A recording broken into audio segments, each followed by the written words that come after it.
EnterTalk Radio, you're in to all things music. You know, I don't want to have to check myself every time I'm speaking to remember what I told somebody. And oftentimes people resent the truth. I mean, I've had clients where we've mutually agreed, or I've said forget it, or they've said forget it, because if they ask my opinion, I'll give it to them. Now, you don't have to do what I say or what I suggest, but if you're paying me and you're asking me, I'm not going to lie. I'm going to tell you what my educated opinion is.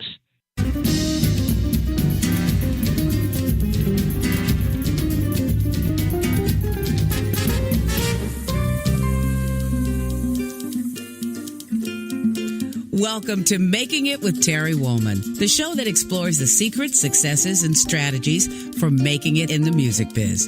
And now, here's your host, Terry Woolman.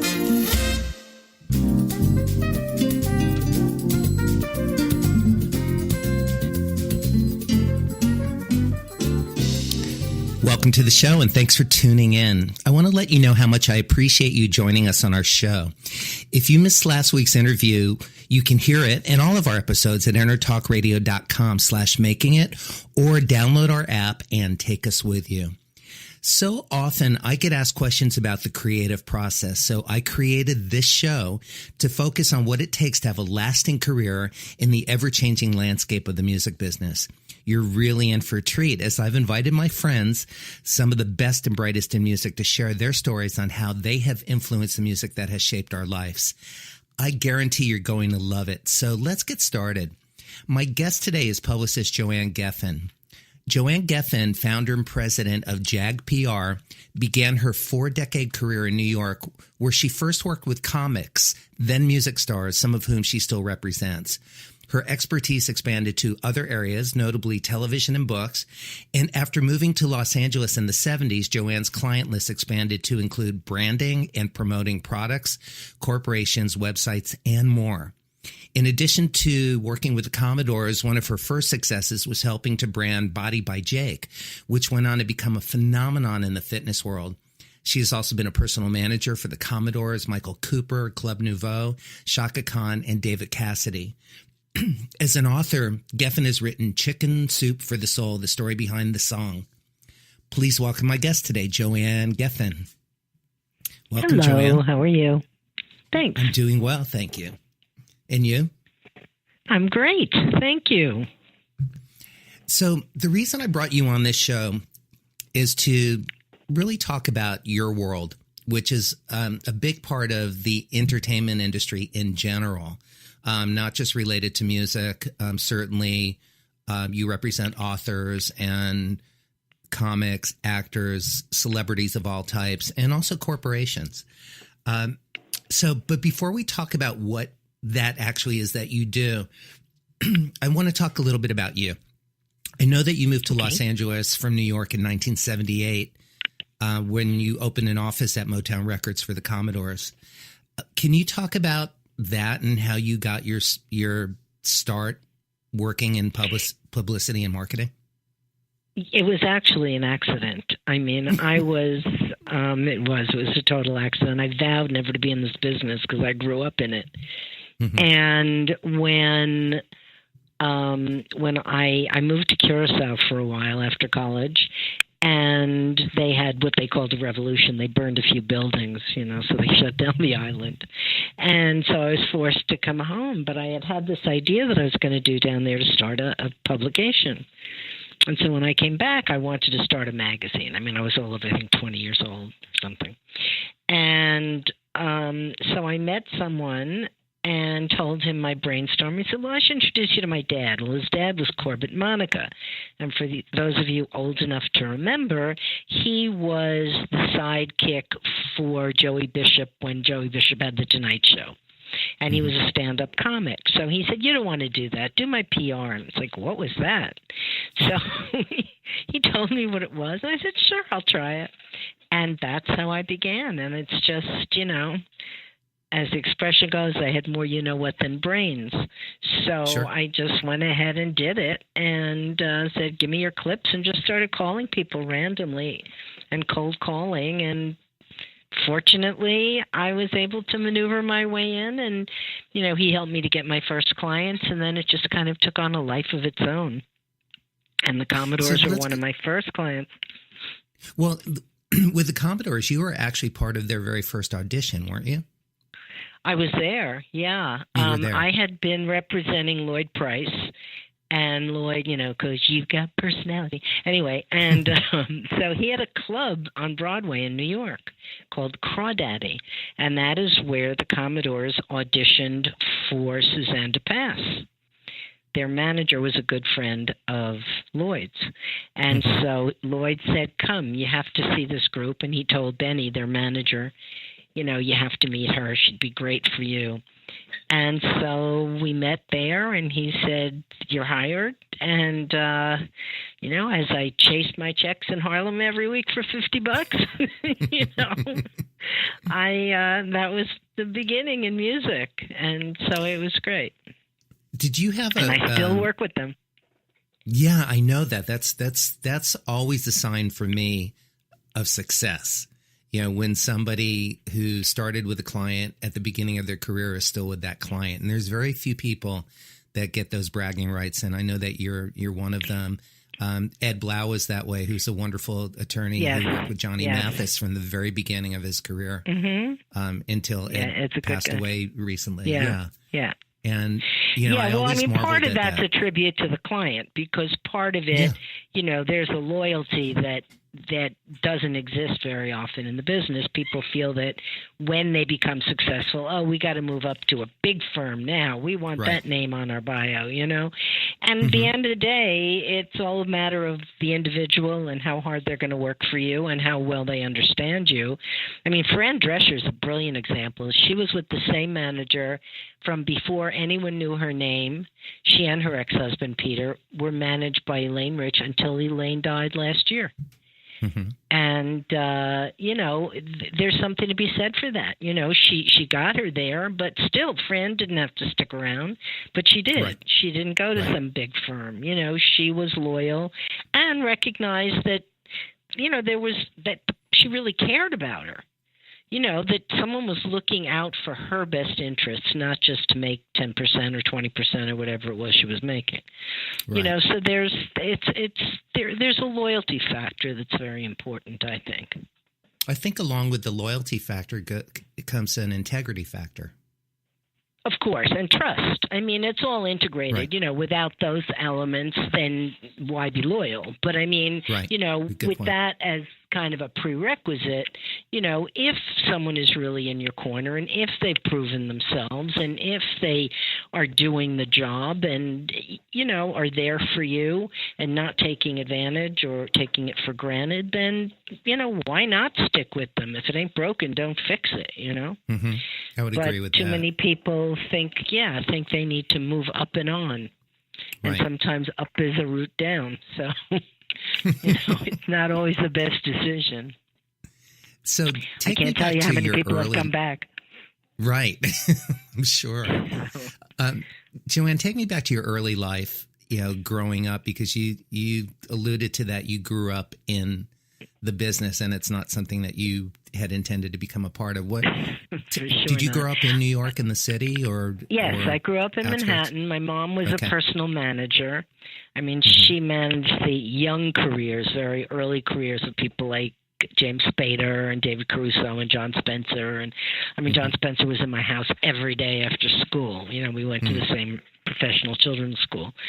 And Patty Duke and I went to school together, and Gregory Hines and I were very dear friends. So, it's all, so I grew up in that world. And frankly, I didn't mind growing up in it. I just hated being in the business. I performed when I was young and just hated it. And I recommend to everyone, do not put your children in it. It's very self-defeating because it doesn't exactly boost a child's self-esteem because you're always compared to somebody, and it's always, how good are you today, not how talented are you, not, and you think, because I'm too tall, I'm too short, I'm too fat, I'm too thin, I'm too dark, I'm too light. Whatever it is, there's always something superficial that comes into the equation, and it's just a poor way to judge people. And I think for a child to learn that that's an element in making decisions about people is just a bad example for life. So that's and my what take. about your dad? What was your dad's business? He was a lawyer. He was an attorney. Okay. Mm-hmm. And I was going to go to law school, and then Vietnam came, and I just couldn't take a seat away from a guy. Right. So that was the end of that career. Was the Vietnam War part of your decision to leave and go to another island, another country? No. I had graduated from college, and I got out of school really young, and I worked for a couple of months, and then, it's a long story, but anyway, and then I was going down there on vacation with an old friend, and I liked it, so I decided to stay, and I stayed for almost a year and loved it. I mean, I would have stayed there permanently, but, situation is what it was, and, sure. Things work out for the best. And what did you study in college, and how did that prepare you for the career that you ended up? It didn't at all. It didn't. I was a history major and pre-law because I was going to go to law school. So, it didn't prepare me at all. I mean, except that, if you have good professors, and I was lucky, I went to a great high school too. I went to a, school in New York that was really, really good. And it's learning how to think. I mean, that's the key to everything, and part of what, kids don't recognize is it's not about remembering everything in history. It's about learning how to tie the facts together so there's a progression. So there's a logical explanation for why today is what it is based on yesterday. And those are life lessons, too. So I think for that reason, it prepares you for anything you want to do in life. Right. And also not just from a local or national perspective, but from a world perspective when you're studying history. Absolutely. And just when you're studying, and when you're studying anything, I think just learning the progression and learning whether it's geometry or whether it's whatever it is, and certainly English, because now kids only know 3-letter words, OMG, and, I just learned a new one today. I don't even remember what it is now. But, it's like, it's a language unto itself. But sadly, I've had young girls come in to work for me, and they don't know how to write a letter. So I'm not surprised. Yeah, sadly. So all these very basic skills that people balk about or that we take for granted, are not being adhered to. Our school systems are terrible. And so kids are going out into the world and they only know how to tweet. And it's really a shame because it doesn't give them the opportunity to think things through. Everything's spontaneous. It's got to be in milliseconds instead of a thought process where you really process what your decisions. And I don't know. I'm not a big fan. Obviously, it's a necessary evil, but at the end of the day, I think that before people just use that as their sole means of communication, they really need to speak English, know how to add and subtract at the very least, forget, divide, and multiply, and, and just learn how to think, learn logic. Well, that's the most profound part of what you had just said in that whole statement, which was learning, they are losing the ability to learn how to think things through. There seems to be a lack of being deductive and goal or solution oriented and, figuring things out. If there's a problem, they don't ever think to even say sometimes, let me go find out. Let me see if I can get that piece of information for you. They just go, I don't know. Or they just go online and get the simple explanation.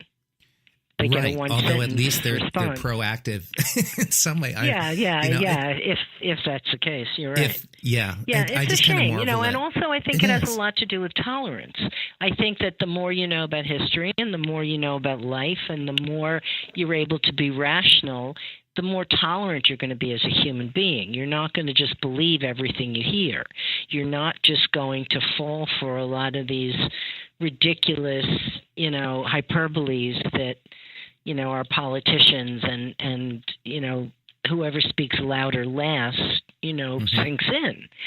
So I think that it's really important that everyone, not just kids, but that everyone just stops and takes a breath and thinks about why, what came before, and what the potential is after.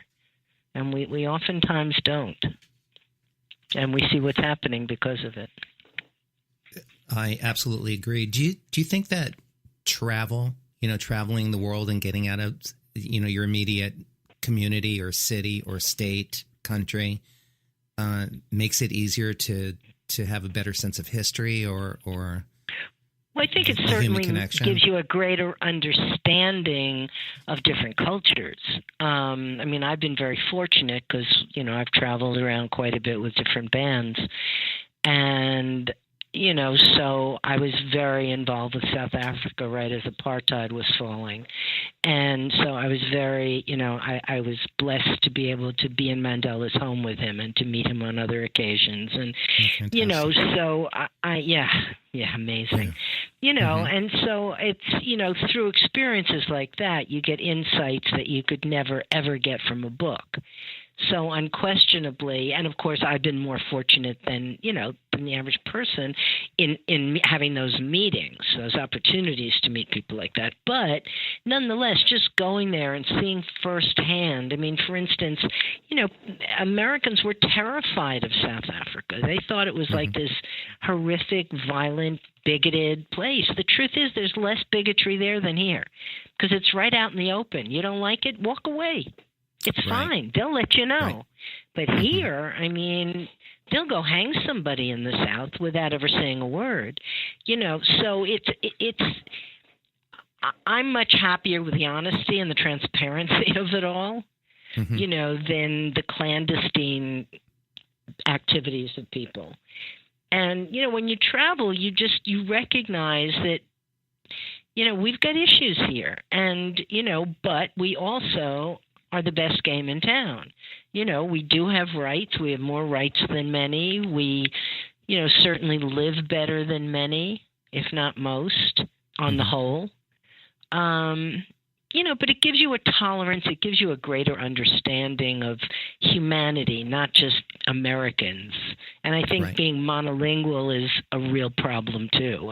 Anyone who doesn't speak another language is robbing themselves of an opportunity to open themselves up to another culture. They used to teach Latin in school so that you could understand French, Spanish, Italian, and English. That's true. I need to cut you off. We're heading into our first break. Sure. Please stick around. I'm with JoAnn Geffen, and when we come back, we're going to talk about publicity and marketing and why that's important to an artist and who should have it and who shouldn't. So stick around. We'll be right back.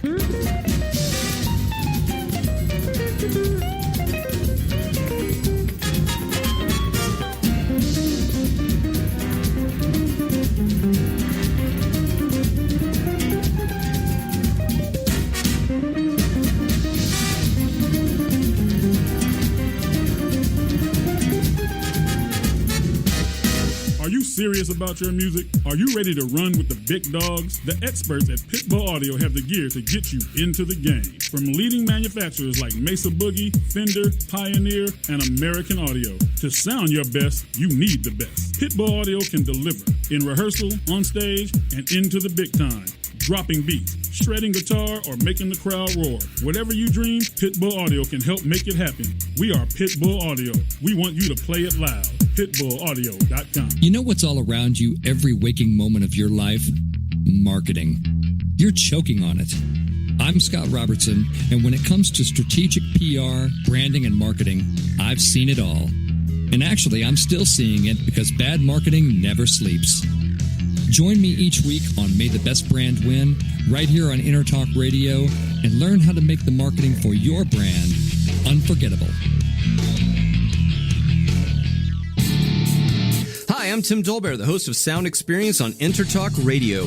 Each week, I talk with top professional audio engineers, producers, musicians, and the manufacturers that make the tools that we use in the studio each and every day. From capturing the perfect take to mastering your final release, and the tools and how the pros use them, we are going to dive deep into their process and learn from their experience. I look forward to you joining us each week on Sound Experience with me, your host, Tim Dolbear. This is Jackie Bertoni from Jackie's Groove. Come join me weekly on my journey through the music business as I take you behind the velvet rope, interviewing industry notables such as Al Di Meola, Michael McDonald, and Al Jarreau, to name but a few. Listen to their stories on being in the studios recording #1 hits and onto the stages throughout the globe. Allow me to be your music historian. You can hear me live every Monday at 2 p.m. and every Wednesday at 12 noon Pacific Standard Time or 24/7 on jackiesgroove.com. Ready to get your groove on? Hey everybody, this is Will Lee and you're listening to Making It with Terry Wilson.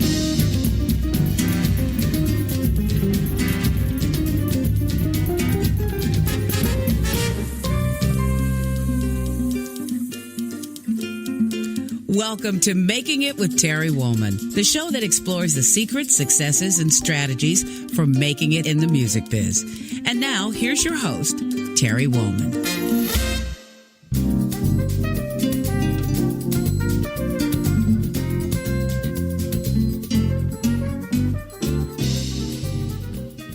Welcome back. I'm talking with JoAnn Geffen, who runs JAG Entertainment as a publicist. And JoAnn, before we talk about really what that is, I want to ask you a personal question that kind of covers, your relationships with the clients that you have.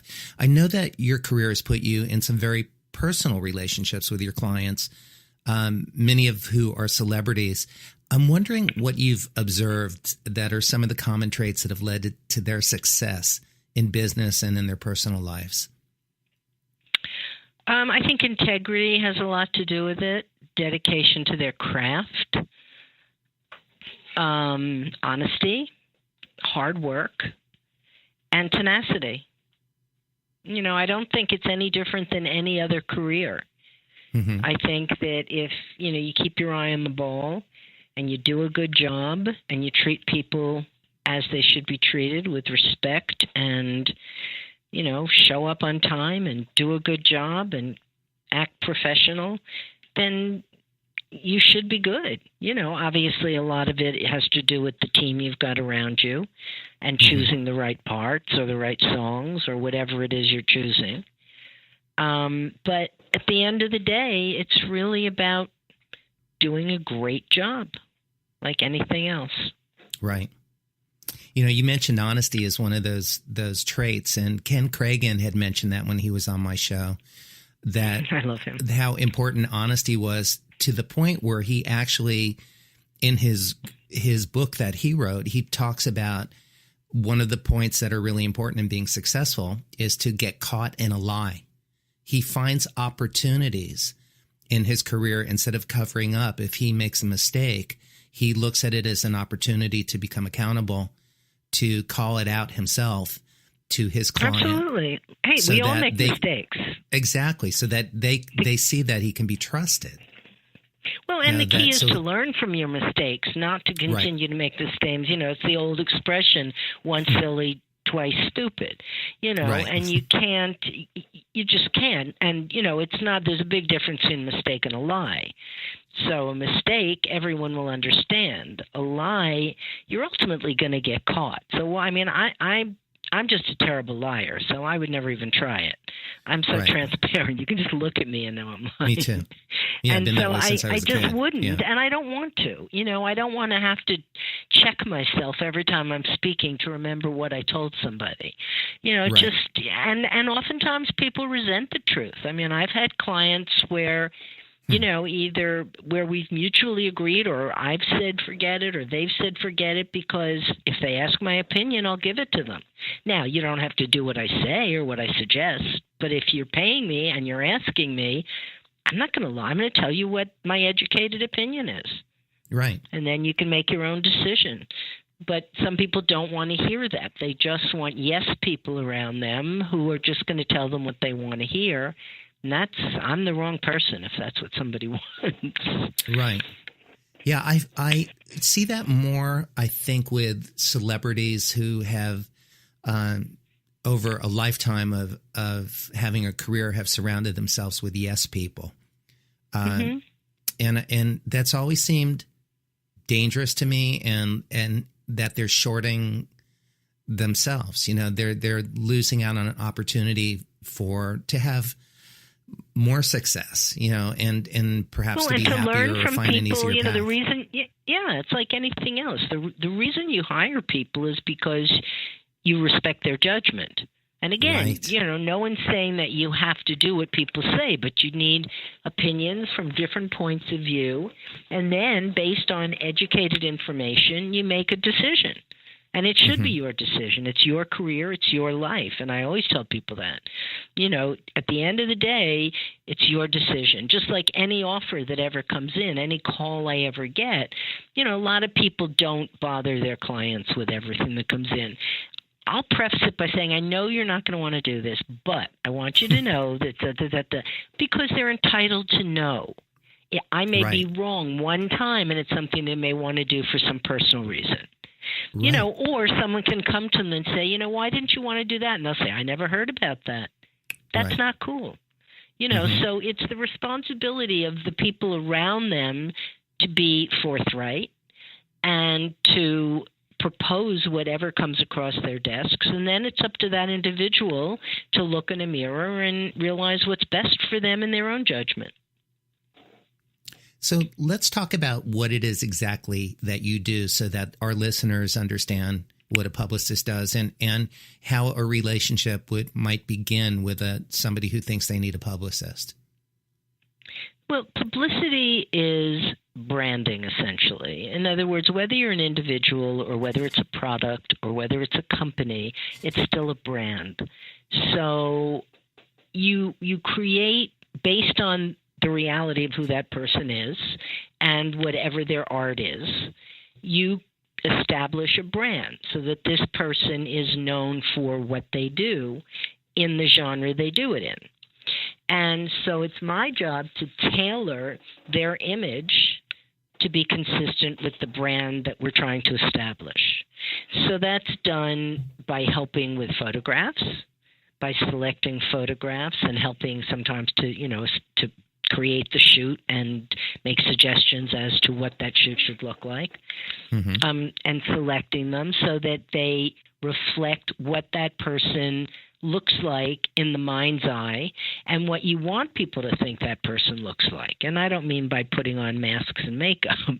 I mean in terms of just a look, whether it's clothes, whether it's hair, whether it's glasses or no glasses, sunglasses, whatever that person's look is that they're comfortable with, and not to create a fake one because that's not going to fly. People aren't that stupid. So it's got to be something that person can live with and be 24/7, not just when they go on stage. So that's important too, not to create an image that somebody can't live with. Because, there are people you'll see in the tabloids and you don't even know who they are because their image is so very different than their real persona. And that's not fair to them, and it's just going to create animosity from their potential audience. So that's not, I don't think, a smart move. And then you write a biography so that people know what their background is, how they came to be who they are today, and what their goals are.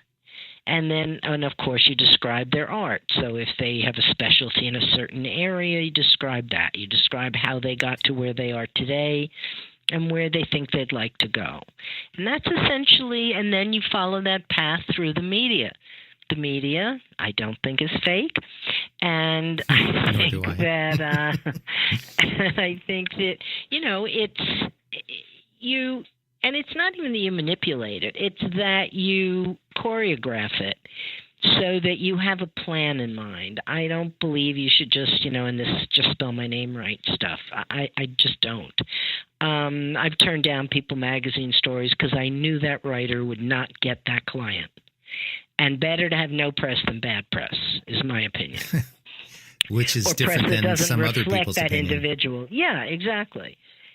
so I'm a little more picky, and, I just think that at the end of the day, when you look back on it, you'll, not you, but people understand that there was a method to the madness, and so you just kind of design a path that you want to follow. And, sometimes it can just be some local stuff. Sometimes it can be, internet now has taken on a life of its own, and that medium is, depending on the age range you're shooting for, if you're dealing with millennials, you can't do it without that, or social media for that matter. Mm-hmm. So, it depends on who your demographic is, which you have to determine. And then at some point you may want to just go out of the box and totally broaden that demographic. And that's another stage of discovery and of growth. And you develop that through media. So there are, lots of ways to go, and obviously television is great because that's a face name recognition factor, which is always vital. But it's not as easy in the beginning. So you grow to it. You have to start somewhere. You lay the foundation, you build the building, and hopefully you get the spire on top at the end of the day. Right. So let's talk about social media. What are currently the most efficient platforms for artists to use regarding social media? Instagram is huge. It really is, amazingly. It's really stepped to the front of the line, hasn't it? Well, it's certainly, that and Twitter, because Twitter followers have such an enormous financial value to big celebrities. The money they get for one tweet is mind-boggling based on the number of followers they have. No, it's insane. Insane. We're talking 7 figures in some instances. Hold up. So does that include all the tweets from our president? He's collecting money as well? Oh, honey, I'd pay him just to go away. Yeah. But no, I think that he's just a loose cannon is what I think. But anyway, absolutely. That's a whole other issue. Products are, or hotels or whatever. And they they pay people to go have their party at a hotel because then it's in the news and then it draws other people. And, so the media is sensationalistic. It's very celebrity driven. There's no question about it. You can use that to your advantage or it can work to your disadvantage. It makes it harder to get into the press because, first of all, it's also splintered because you have so many different outlets now that it's hard to even focus. You just have to. Right. It used to be more you'd get in the LA Times and New York Times. It was linear. It was linear. It was print and television and, occasional radio. Now it's, radio, television, local, national, newspapers, weeklies, magazines, throwaways, music publications, trade publications, and then you've got the internet publications, internet radio. Then you have,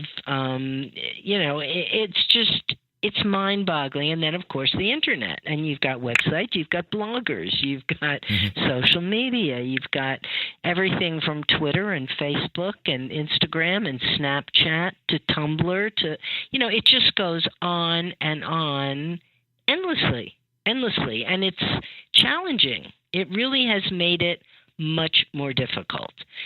And do you think it's important to release the same information on all of those avenues, or just to do different things for different venues, essentially, or different? It depends what you're doing. On an ongoing basis, it should be different. But obviously, if there's one message you want to get out there, it should always be consistent because reinforcement is the key to memory, So if you want to, if someone is doing a film and you want to push that film, then you want to keep talking about that film.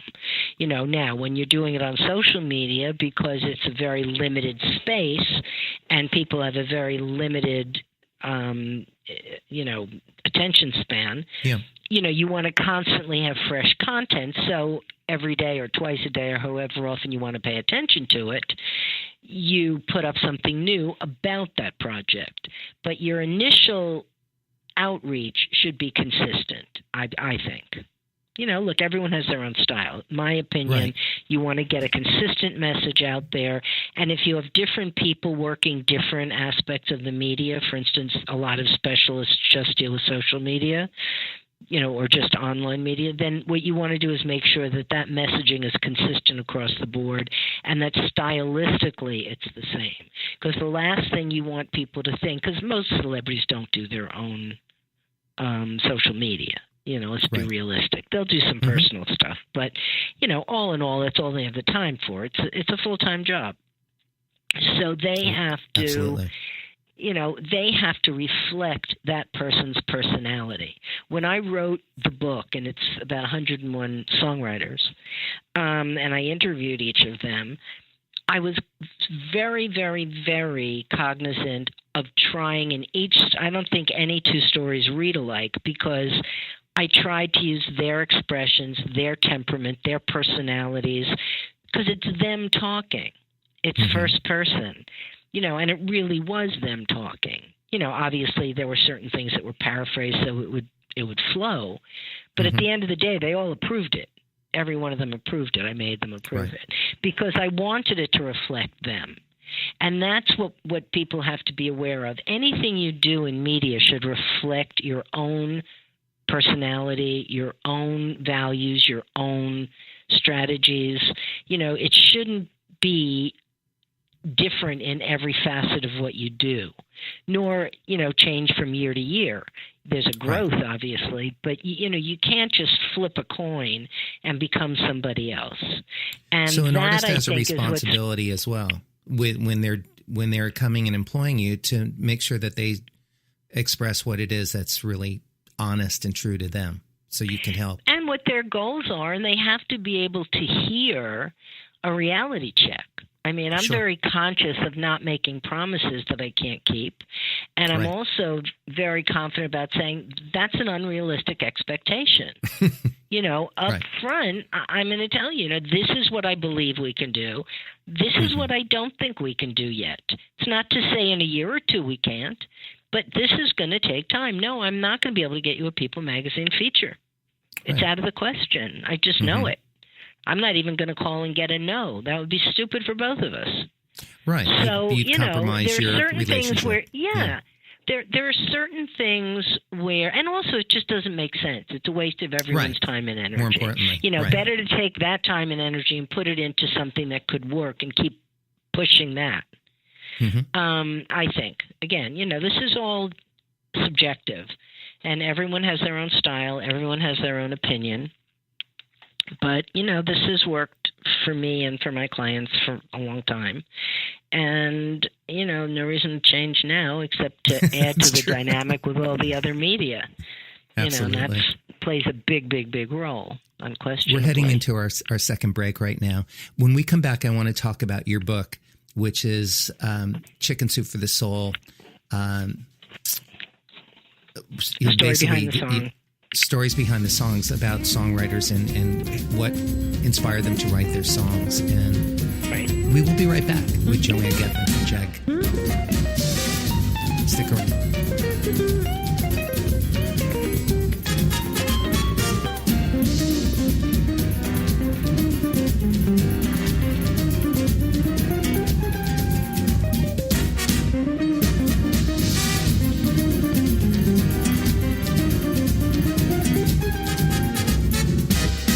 Composer Adam Berry, and you're listening to Making It with Terry Wolf. Hi, this is Tim Dolbear, host of Sound Experience here on EnterTalk Radio. And Source Connect by Source Element is the essential tool that we use to link between my studio in Austin, Texas, and the WS radio station in San Diego. Now, with Source Connect, not only can we communicate in real time and with HD audio, but it's synced up and is of a high enough quality that I can use it for real-time ADR work, remote recording, and overdubbing, and it even allows me to remotely control a DAW. Source Connect by Source Element. Affordable, high-quality audio and video connection over the internet for all of your production needs. You know what's all around you every waking moment of your life? Marketing. You're choking on it. I'm Scott Robertson, and when it comes to strategic PR, branding, and marketing, I've seen it all. And actually, I'm still seeing it because bad marketing never sleeps. Join me each week on May the Best Brand Win, right here on EnterTalk Radio, and learn how to make the marketing for your brand unforgettable. Hi, I'm Tim Dolbear, the host of Sound Experience on EnterTalk Radio. Each week, I talk with top professional audio engineers, producers, musicians, and the manufacturers that make the tools that we use in the studio each and every day.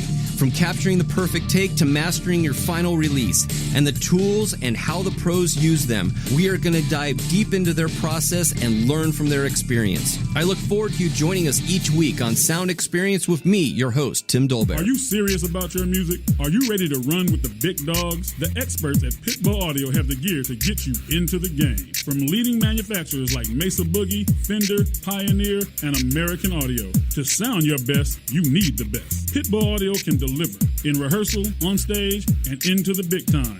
Dropping beats, shredding guitar, or making the crowd roar. Whatever you dream, Pitbull Audio can help make it happen. We are Pitbull Audio. We want you to play it loud. PitbullAudio.com. This is Aubrey Logan, and you are listening to Making It with Terry Woolman.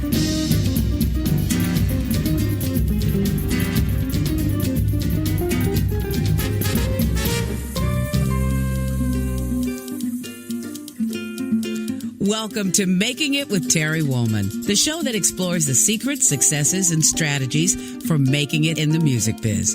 And now, here's your host, Terry Woolman.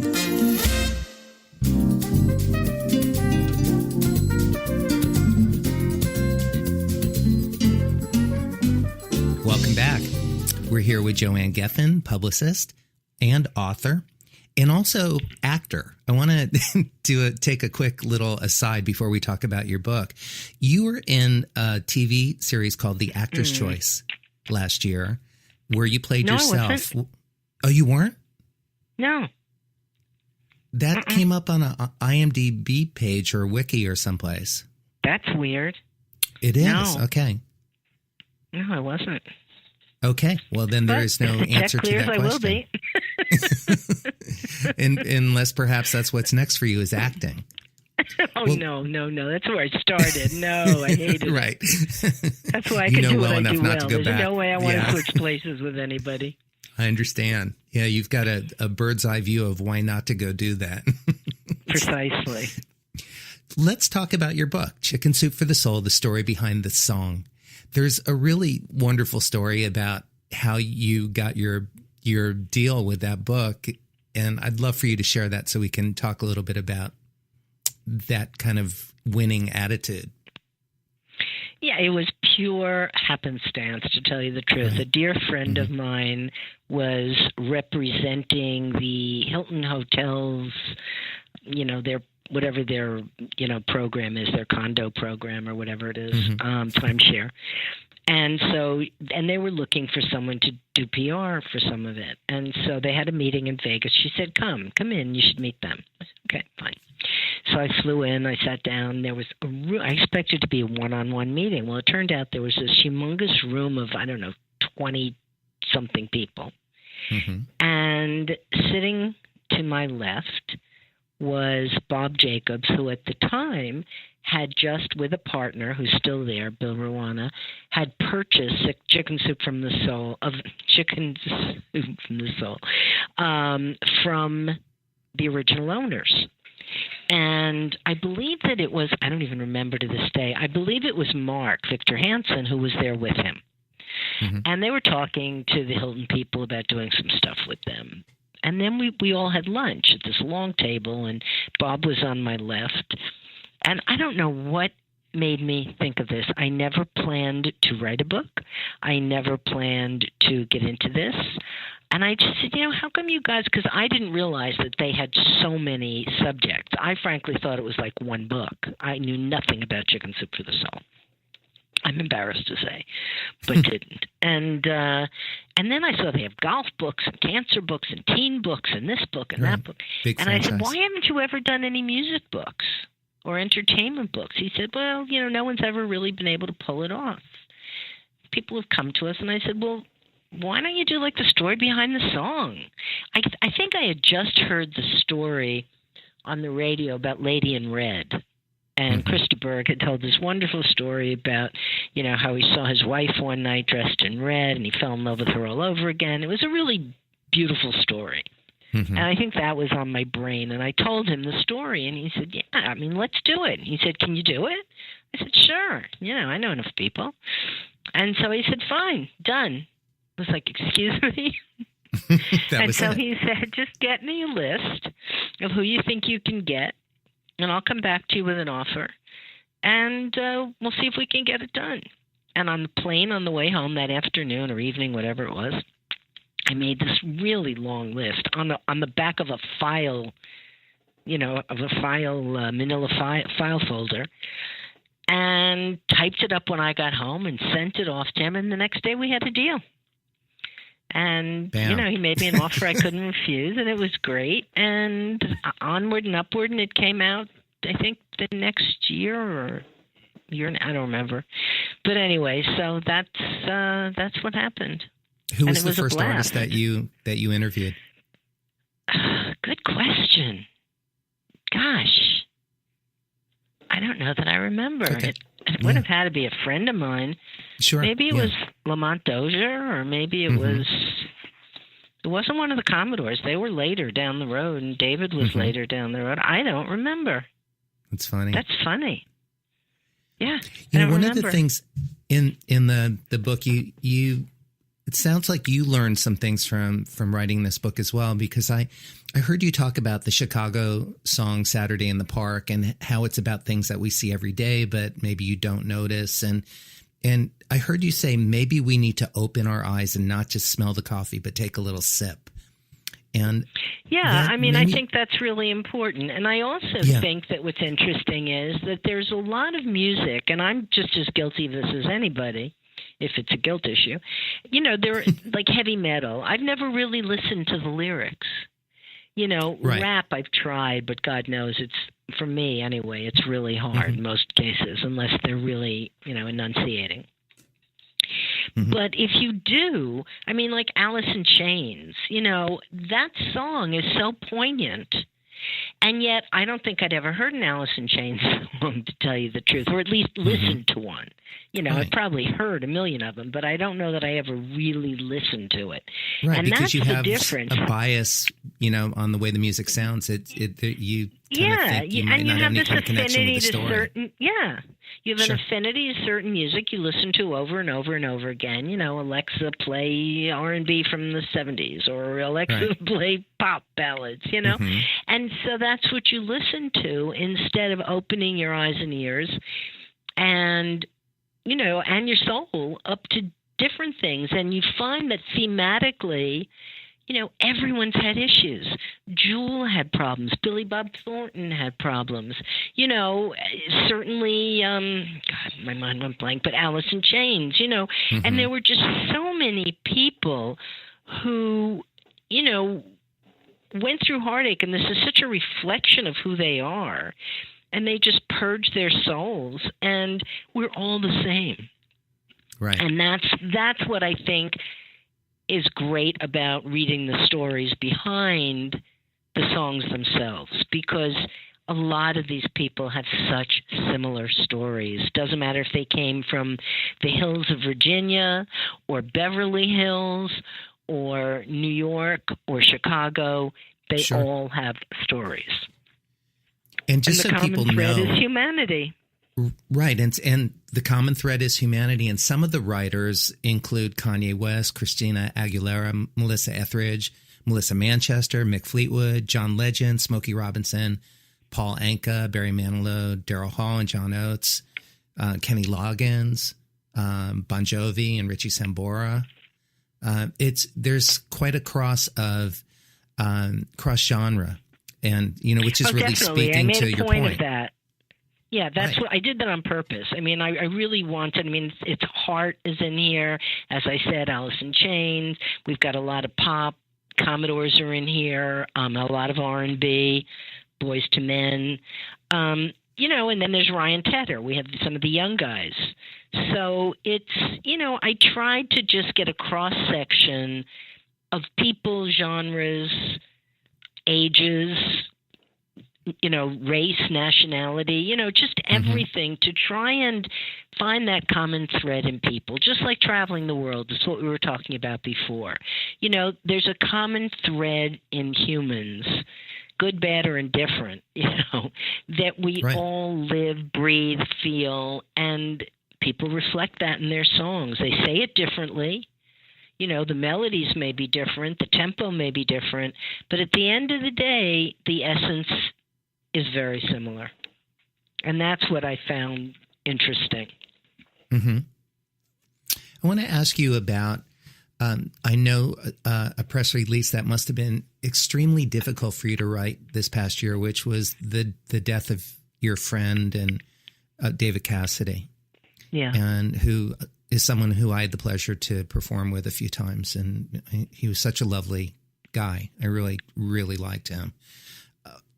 How do you go about, how do you maneuver through such a painful and delicate time like that when you've got a client or a family that you've got to step in and it's something make a statement? You'd rather do it yourself than have someone who didn't know that person as well do it. It's really that simple. And you're doing it out of respect for him and the family, and just protecting them from, any misinformation. My goal is just always get it right, and so that was really what I wanted to do, especially when it came to how he died, where he died, why he died, all that stuff. And then, of course, if there are intricate family relationships, you want to be clear about all of that so that everybody, can look back on it and not be unhappy. Right. These are their lives. These are their, he was, at the end of the day, no matter how iconic he was to certain people, he was an ex-husband, a father, a brother, a stepson, a friend to many people, and those are the people who are going to carry him forever. And those are the people you have to think about and respect enough to do the right thing for. So that's how and why. And, and I wasn't even really in because he wasn't doing much, but we were still friends. Sure. I'd spoken with him the week before. But, you don't even ask. You just say, I'm doing this. Yeah, there's no question. I wouldn't let anybody else do it. So. And I'm wondering in another area when you have to, part of your job is damage control, handling damage control when something goes awry with a client. More often than not, a celebrity client. Do you approach it like a lawyer and say, "Don't tell me everything that happened"? Oh no, not or you want to know so contrary. you can find the truth. And I have the same. Yeah, I show the same. I respect the same confidentiality as a lawyer, and when I do crisis management, most of the time I'm hired by the lawyer so that I'm under the same jurisdiction and. I honor that confidentiality both legally and morally. Right. I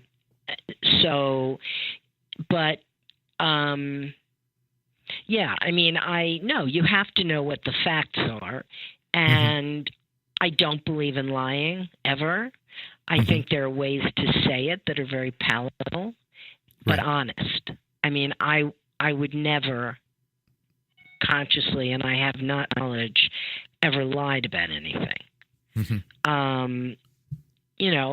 I've done the dance, in certain instances. David's a perfect example. He had a lot of issues. Right.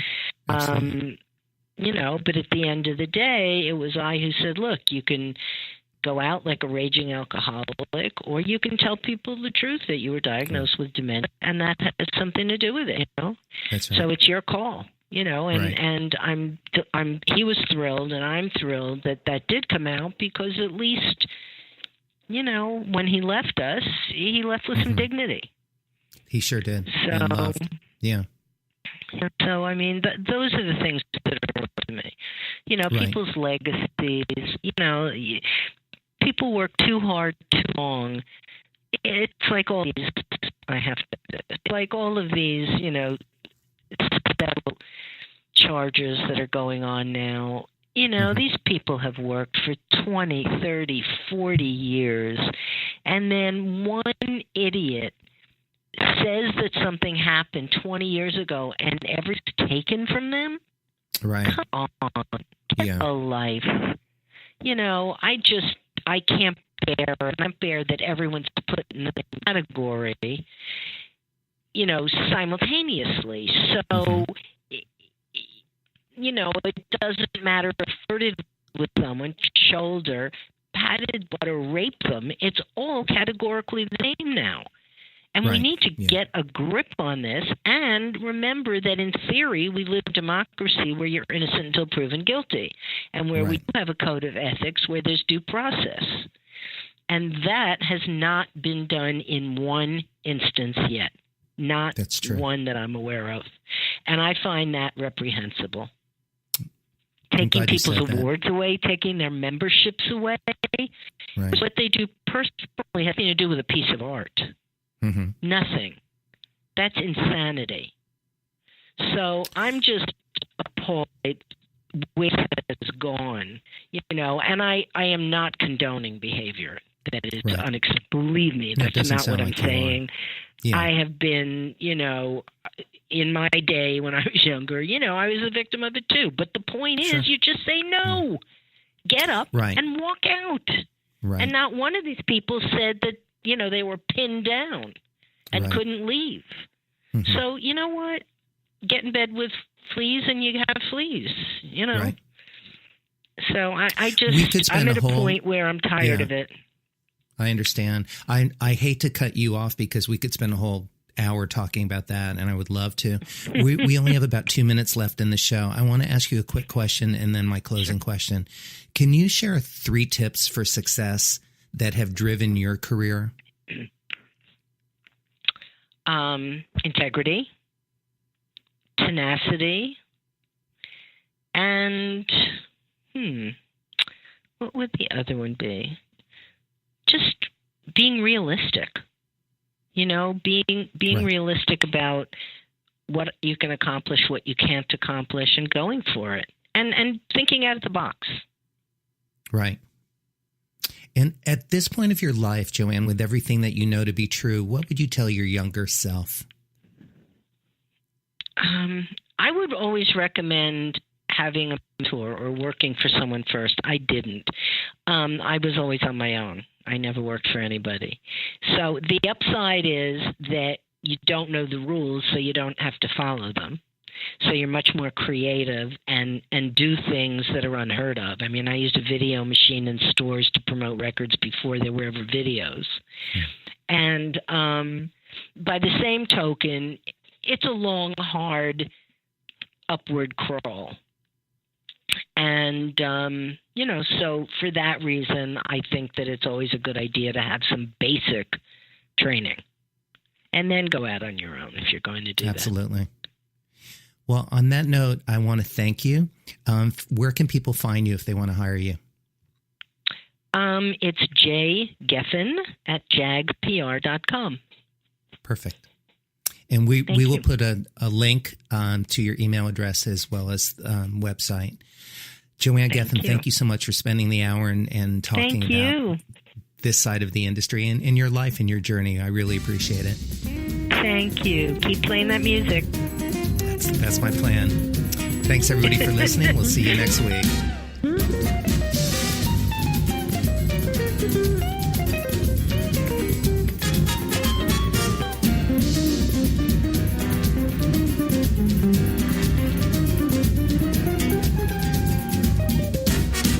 Tune in again next week for another great episode of Making It with Terry Woolman.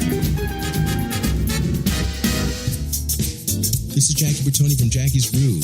Come join me weekly on my journey through the music business as I take you behind the velvet rope, interviewing industry notables such as Al DiMeola, Michael McDonald, and Al Jarreau, to name but a few.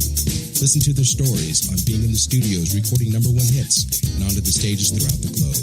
Allow me to be your music historian. You can hear me live every Monday at 2 p.m. and every Wednesday at 12 noon Pacific Standard Time or 24/7 on jackiesgroove.com. Ready to get your groove on? Hi, this is Tim Dolbear from Eclectica Studios. I'm a full-time mixing and recording engineer. I work with Grammy winners, labels, and indie artists, using state-of-the-art digital mixing and restoration tools and the very best in analog gear. Really, though, it's my ability to bring tracks to life and fulfill your vision for your music. This has made me sought after by producers and artists worldwide. So spend your time working on music and not chasing a mix down a rabbit hole. Go to timdolbear.com and check out our free one-song mix offer. You know what's all around you every waking moment of your life? Marketing. You're choking on it. I'm Scott Robertson, and when it comes to strategic PR, branding, and marketing, I've seen it all. And actually, I'm still seeing it because bad marketing never sleeps. Join me each week on May the Best Brand Win, right here on EnterTalk Radio, and learn how to make the marketing for your brand unforgettable. Are you serious about your music? Are you ready to run with the big dogs? The experts at Pitbull Audio have the gear to get you into the game. From leading manufacturers like Mesa Boogie, Fender, Pioneer, and American Audio. To sound your best, you need the best. Pitbull Audio can deliver in rehearsal, on stage, and into the big time. Dropping beats, shredding guitar, or making the crowd roar. Whatever you dream, Pitbull Audio can help make it happen. We are Pitbull Audio. We want you to play it loud. PitbullAudio.com.